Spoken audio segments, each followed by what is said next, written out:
How important in public speaking is volume? Think about it. What does good volume show? Confidence or lack thereof?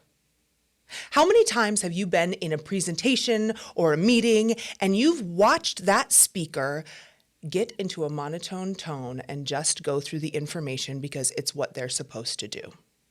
No, you need to throw energy behind your voice. You have an audience. Let them know how you feel about your topic. When you have more fun, it shows in your voice. And to be honest with you, I'd rather watch a presenter having fun than getting through all the information. This is Jessie Dottino with today's tips from effectivepresentations.com.